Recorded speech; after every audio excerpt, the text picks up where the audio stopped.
DJ here, everybody, and this is a part two of a two-part war movie review.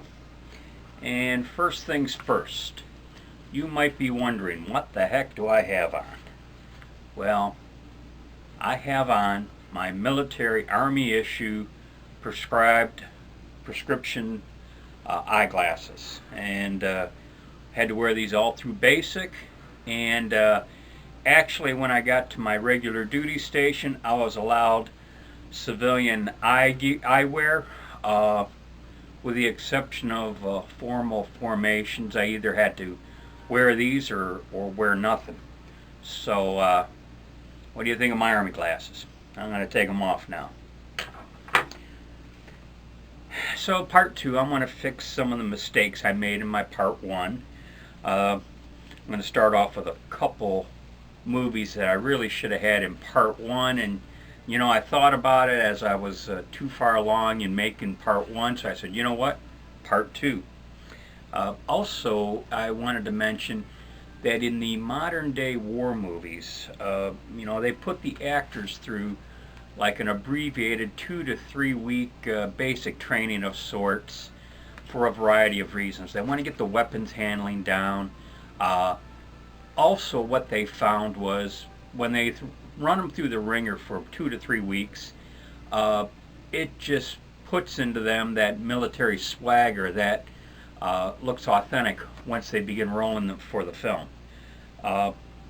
And in the past, some of the actors have complained. They wanted to rebel. Oh, it's too hard. I'm only supposed to act. I'm not supposed to really soldier. I mean, these were some of the things that some of them crybabies that were actually saying. Not all of them, though. Some of the actors developed a new appreciation for what soldiers and Marines and airmen and Navy, all the guys, all the service members have to go through. The bottom line is, even your regular soldier, airman, Marine, they're all pretty well trained, So the actors, once they go through this 2 to 3 week training period, they think like, wow, these guys go through some training. At the very end, after I go through my movies here, at the very end, I'm going to talk about a movie that there's reports of it being in pre-production, and it involves Afghanistan, and it sounds really intense. I hope the project makes it to real, and stay tuned to the end and find out what that movie's all about. And we're going to get going now. So here we have Lone Survivor. A mistake. I should have had this one in part one, but I'm going to fix that right now. And it's about a 4-man SEAL team. They go out on a reconnaissance mission, and as they're doing their intelligence gathering, lo and behold, of all things, a goat herder stumbles upon them. They're stuck with a decision. Do they kill him or let him go? And they make the fateful decision of letting the goat herder go. He obviously runs back to his village, tells them that there's some soldiers up in the mountain, and they get up there and engage the SEAL team. And the only person to survive, the only lone survivor, is Marcus Luttrell. And here is a picture of the lone survivor, Marcus Luttrell. Here we have the cast from left to right. First, Taylor Kitsch, who plays Michael Murphy. And one of the sad parts to this story here is how the actual Michael Murphy, as they're engaged in the Taliban and things are going bad for him, he exposes himself to enemy gunfire out on a ledge in an effort to get reception on his satellite phone to let someone know that they were in need of rescue. And he was able to get the call out, but in doing so, got shot down by the Taliban. Next we have Mark Wahlberg, who plays Marcus Luttrell, the lone survivor. Then you have Ben Foster, who plays Matt Axelson. And then on the right is Emil Hirsch, who plays Danny Dietz. Here we have Eric Bana playing a Navy officer, and Marcus Luttrell, third guy in from the left, would be a stand-in, a cameo of sorts, and they don't necessarily say who he plays, just kind of an extra in the scene there in honor of him.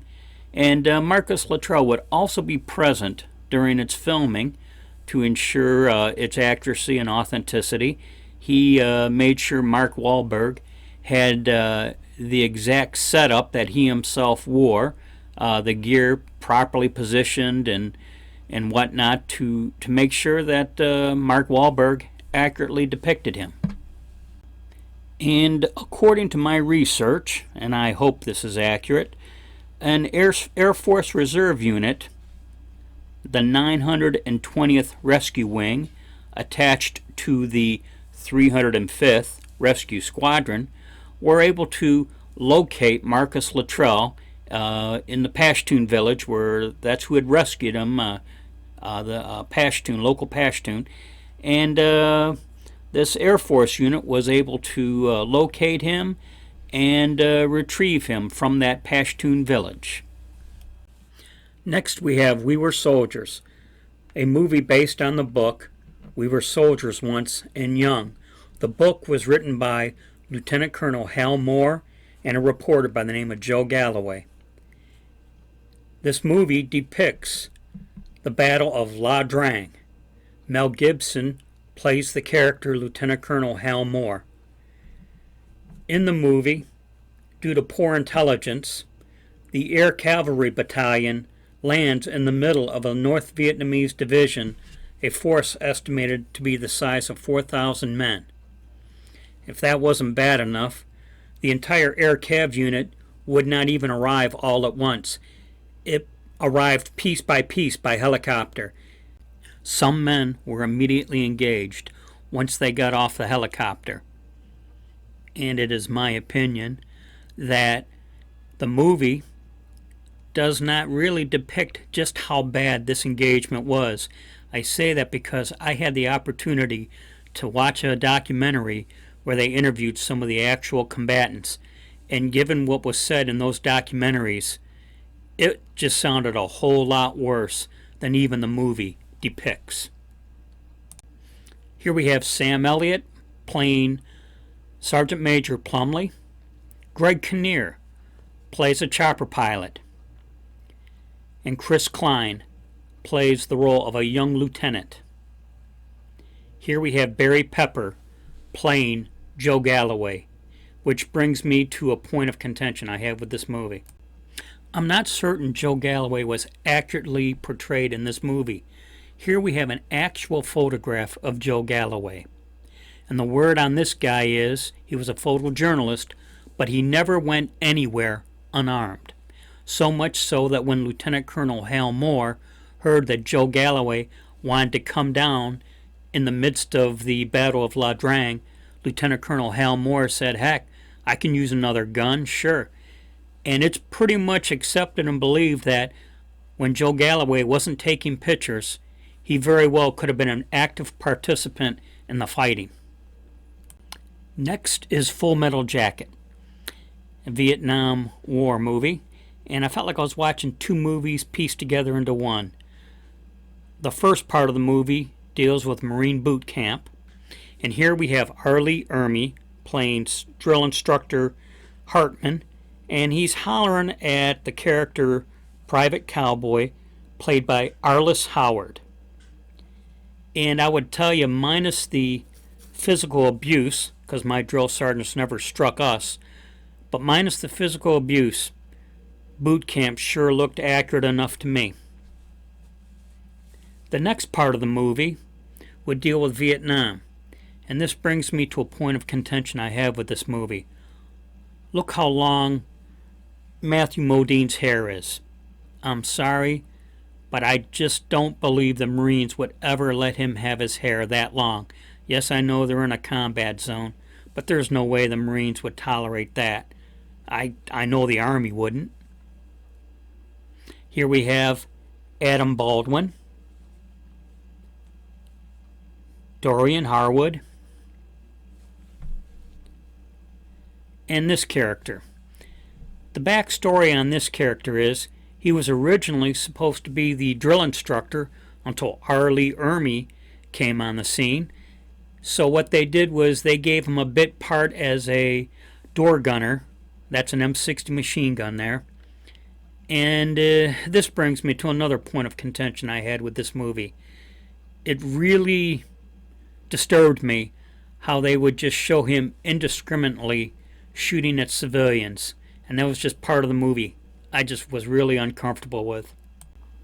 Here we have Hamburger Hill, Vietnam War movie that takes place in 1969.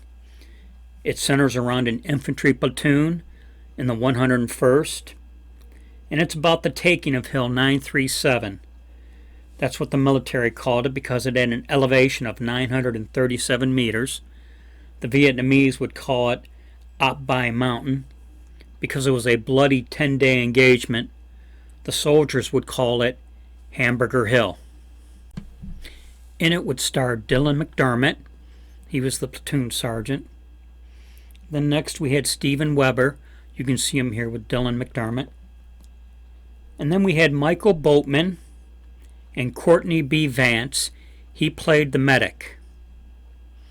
And in this photo, we had Don Cheadle, Tom Swerdlow, and Tim Quill. And I'd like to point something out in this particular scene. If you notice on their left shoulder, you see a D-ring and rope hanging from their web gear. Most civilians may have missed this. What it is, the rope is of adequate length to properly tie what we call a Swiss seat around your rear end and waist. Then you would use the D-ring and connect it to your Swiss seat and then to a rope. Say if you were going to rappel down whatever obstacle it was, that's how you would rappel down that rope, is by tying your Swiss seat and then connecting with your D-ring. I couldn't help but notice it, and in fact I thought I'd throw in a picture of me and my jungle buddy. And if you notice from our web gear, we have the exact same rope with the D-ring hanging from our web gear. And I found this scene comical. What we have here is the platoon medic, Courtney B. Vance, and he is teaching the new recruits, the new privates, how to, by the numbers, brush their teeth. And it's done in such a way that I suppose only a military guy would appreciate. And next we have here is Triple Frontier. And this is an interesting one. It is a Netflix original, so you really can only watch it on Netflix. And it's about a group of 5 retired special operators, and they don't really give much detail on these guys. My first guess would be perhaps Delta Force, but it's only a guess. And actually, for the purposes of the movie, didn't really matter other than they are ex-special operators. In it is Ben Affleck, Oscar Isaac, Charlie Hunnam, Pedro Pascal, and lastly, Garrett Hedlund. And what this movie is about is, like I said, a group of ex-special operators, and upon them becoming civilians, it shows them dealing with typical day-to-day difficulties, and they decide to take the skills they've learned in the military and get some personal gain out of it. And what they do is they decide to go to South America, and there is a drug lord who's got himself a little hacienda fortress down in South America, and they decide to rob him of millions of dollars. And they do. They successfully get his money, but just as it always occurs, things don't go as planned, and without giving too much of the plot away, they run into difficulties, and well, you'd have to watch the movie to see how that ends. Next is Zero Dark 30, and I'm sure everyone's familiar with this story. It tells how the CIA tracked down Osama bin Laden, and they tracked him down by identifying Osama bin Laden's courier. And by following Osama bin Laden's courier, they were able to locate Osama bin Laden. And as everyone is aware, they sent in the SEAL team and had him killed. And it starred Jessica Chastain. I hope I'm saying her name correctly. You have Edgar Ramirez. And then in this picture you have Kyle Chandler and Jason Clarke playing CIA operatives. And James Gandolfini, he played Leon Panetta, the CIA director. And then I thought I'd throw in a picture of Chris Pratt and a couple other guys playing the Navy SEALs. And it's my belief that I thought they did a pretty good job in accurately and fairly portraying the Navy SEAL Team 6. I thought they did a pretty good job at that. So now we come to Jarhead. A war movie without really much of a war in it, I would tell you. More a drama than an action flick. But there was something about this movie I personally felt I could relate to. That being the strain of dealing with the necessity of always being combat ready when in fact there is no combat, and the boredom in between it all. In it stars Jake Gyllenhaal. He would play a Marine sniper. Then you have Jamie Foxx, who actually did a pretty good job at depicting the platoon sergeant, and Peter Sarsgaard also. Pretty good job by him too. And I thought I'd just throw in this picture. It's the rest of the cast, the Marine squad, and I guess I'd give the movie a marginal thumbs up. Next we have The Lost Battalion, and it is a spectacular World War I war flick. It really shows the brutality of trench warfare that occurred during World War I. And in this movie, a U.S. infantry battalion is cut off behind enemy lines in the Argonne Forest. And how that happens is they're attacking with the French, and the French aren't doing so well, so they cease their attack and withdraw. And upon the French withdrawal, the U.S. battalion, back then communication was crude. They really had no radios at that time. So the U.S. infantry battalion was cut off behind enemy lines and immediately surrounded by the Germans. And they were referred to as the Lost Battalion. It's based on an actual engagement. And later on in the movie, one of my favorite parts to the movie, a U.S. lieutenant was captured by the Germans and being interrogated. And the German officer who's interrogating the American lieutenant, he wants him to go back and try to persuade the U.S. infantry battalion to give up because they were outnumbered and surrounded. And the lieutenant says to the German interrogator, they're not going to give up. And then he launches into a litany of racial slurs and sums it up to the German interrogator by saying, gangsters. They're all gangsters. So then later on, that same German officer is viewing hand-to-hand through his binoculars, and he sees the brutality of the hand-to-hand fighting, and he mumbles to himself, gangsters, New York gangsters. Ricky Schroeder would star as the battalion commander. Then you had Phil McKee, and also, if I'm getting these names correctly, Daniel Caltagirone and Michael Goldston. Then there's The Dirty Dozen. And it's a fictitious plot, And it's about 12 convicts, and they are given the choice. They can either volunteer to go on a suicide commando raid behind enemy lines in France, or they can receive their sentences for the crimes they committed, some of which involve the death penalty. And so you got 12 convicts, and they became known as the Dirty Dozen. In it, we have Lee Marvin. He was the officer in charge of the Dirty Dozen. And a young John Cassavetes. In the background, you see Telly Savalas. Here we have Charles Bronson and George Kennedy. With them is Jim Brown. Then you have a young Donald Sutherland. Imagine that. And just another view of the Dirty Dozen. And some more. There you see John Cassavetes again, Charles Bronson, Telly Savalas. This was the kind of movie you just sit back and enjoy. So what if it didn't? So what if it wasn't tactically accurate or whatnot? This was just a good movie to sit back, eat popcorn, and enjoy. And I'm going to end with another great popcorn movie, Kelly's Heroes, World War II.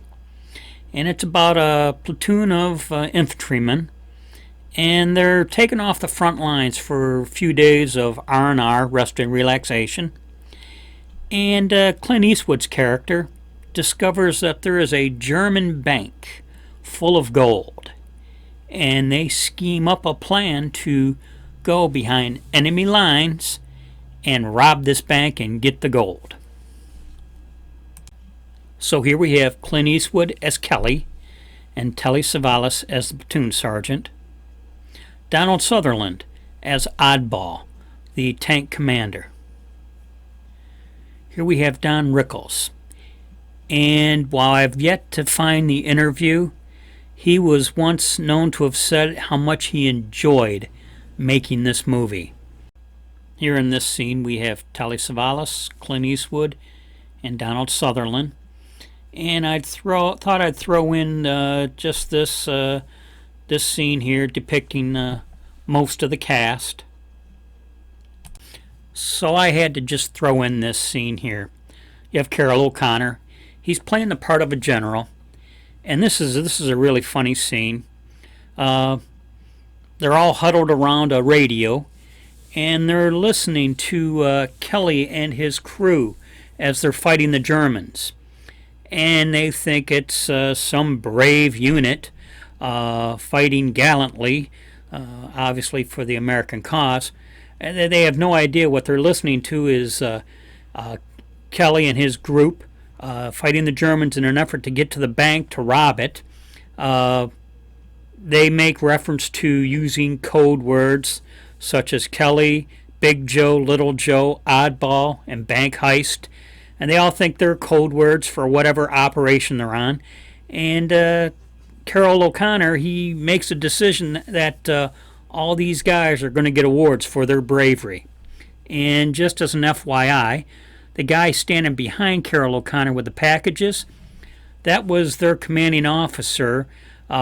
He too was on R&R, and basically he had no idea that his men were behind enemy lines out to rob a German bank. And how could I leave out this guy? This actor's name is Carl Otto Alberti, and he plays the role of the German tank commander. And what has happened is Donald Sutherland's character, Oddball, he's lost all three of his Sherman tanks. All three Sherman tanks of his have been destroyed, and they got a problem. One remaining Tiger tank is guarding the German bank, and he is the commander. This guy here is the commander of the German tank guarding the bank. And they make a decision. Why not cut him in on the deal? So they make him an offer. Hey man, blow out the doors of the bank and we'll cut you in on the gold. He does it. They all, including the German, get their gold. Hey, so that was my part 2 list. Tried to fix some mistakes I'd made from part 1. And there was one movie that it's in the pre-production, and it's going to be based off of a book titled Red Platoon, and it's written by a Congressional Medal of Honor awardee uh, by the name of Clinton Romisha, and it tells the story of Command Outpost Keating, and they would call him COP for short. So it's about Cop Keating, and I'll tell you what, they had a really intense 14-hour battle in which Cop Keating was almost completely lost to the Taliban. And Clinton Romisha, as a staff sergeant, was able to lead in its defense and counterattack in this 14-hour battle. And he wrote a book. I heard about him on Hugh Hewitt, and I was so impressed with what I was hearing him say to Hugh Hewitt on Hugh Hewitt's talk show, I had to go out and buy the book.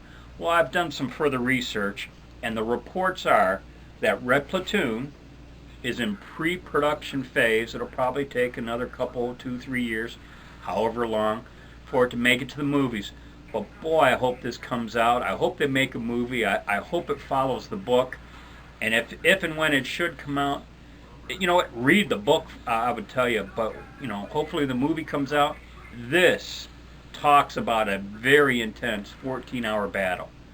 And with that, I will close with be safe, watch your six, and don't tread on me.